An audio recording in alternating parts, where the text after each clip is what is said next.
अस्सलाम वालेकुम दोस्तों, मैं आपका दोस्त अफसर खान आज फिर अपने यूट्यूब चैनल पे आप सबका स्वागत करता हूँ और एक बहुत अच्छी हदीस लेके आया हूँ। जो हदीस है सही मुस्लिम से हदीस नंबर है 194 और बाब है जन्नत में मोमिन ही जाएंगे और मोमिनों से मोहब्बत रखना ईमान में दाखिल है और सलाम का रिवायत देना मोहब्बत का सबब है। और अब तो इसी तरह हदीस है सही मुस्लिम की 194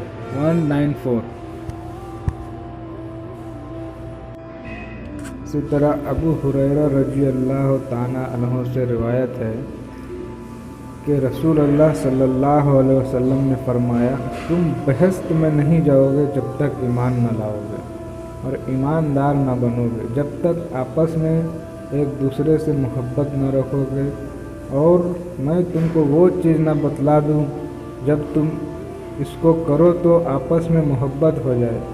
अस्सलाम को आपस में राइज कर दो। इसी तरह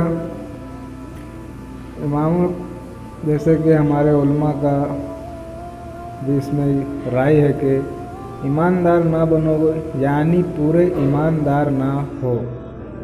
जब तक ईमानदार पूरे ना होगे, मोहब्बत ना रखोगे, आपस में एक दूसरे से सलाम ना करोगे। इसी तरह सलाम को आम करना मुसलमानों के दिलों में उल्फत जमती है।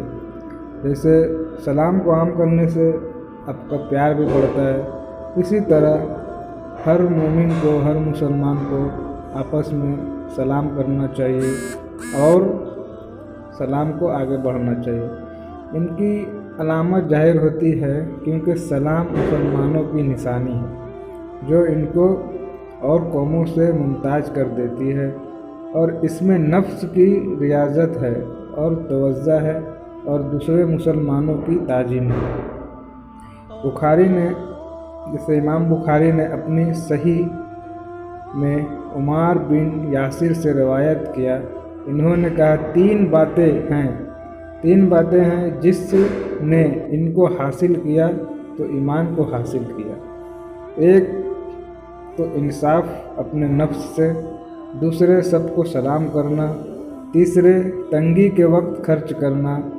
जो तंगी के वक्त आदमी रुक जाता है कि खर्चा न हो जाएगा, पैसा नहीं है, तो यहाँ रसूलुल्लाह सल्लल्लाहु अलैहि वसल्लम ने फरमाया कि तंगी के वक्त खर्च करना। और इमाम बुखारी के जैसे बहुत बड़े उलमा हैं, सही मुस्लिम, इमाम बुखारी,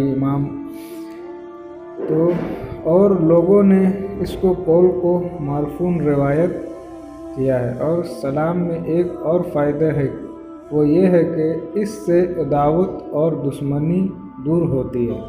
देखिए, बिल्कुल सही बात है कि अगर आपके दिल में किसी के लिए नफ़रत हो और वो आपको सलाम करता है तो सलाम का मतलब है कि वो आपके लिए दुआ कर रहा है कि अल्लाह की सलामती हो, तो आप इससे खुश होंगे। तो इसलिए सलाम को, अगर कोई आपको सलाम कर रहा है तो इससे आपको जो उसके लिए बुग़्ज़ होगा, उससे बुग़्ज़ ख़त्म होने का चांस ज़्यादा है।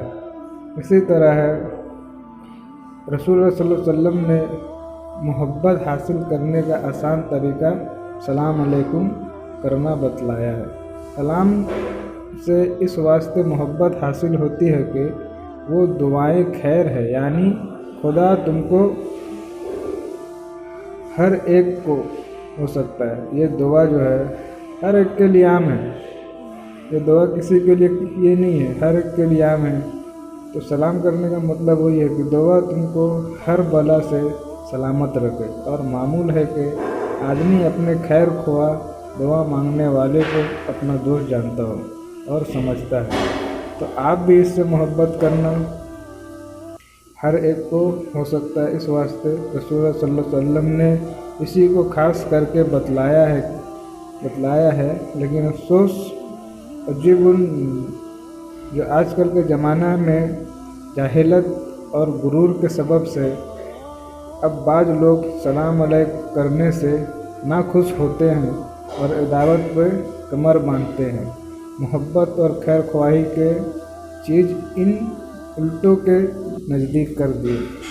जैसे وہ سوچتے ہیں کیوں میرے کو سلام کر رہا ہے، اس کو کیا لینا دینا ہے ہم سے۔ تو یہ جاہلیت ہے جو اس طرح کا انسان سمجھتا ہے، کیونکہ رسول اللہ صلی اللہ علیہ وسلم نے خرچ کرنے کو بھی بولے کہ تنگی میں خرچ کرو، لیکن سلام کو زیادہ ترجیح دیے کیونکہ سلام میں نہ آپ کا کسی طرح کا کسی کا سامان لگ رہا ہے، نہ پیسہ لگ رہا ہے، نہ کوئی مال لگ رہا ہے، تو آپ سلام کر کے اس سے محبت بھی لے سکتے ہیں، اور کسی کے دل میں برائی ہو تو وہ بھی ختم ہو سکتا ہے۔ تو اسی طرح آج کا حدیث تھا، پھر انشاءاللہ اگلا حدیث لے کے آؤں گا۔ السلام علیکم ورحمۃ اللہ وبرکاتہ، اور دعا میں یاد رکھیے گا، اور جو لوگ بھی کسی طرح کا بھی پریشان ہے مسلمان بھائی، اللہ ان کے صحت دے اور خیر خواہ کرے اللہ پاک، انشاءاللہ، آمین یا رب العالمین۔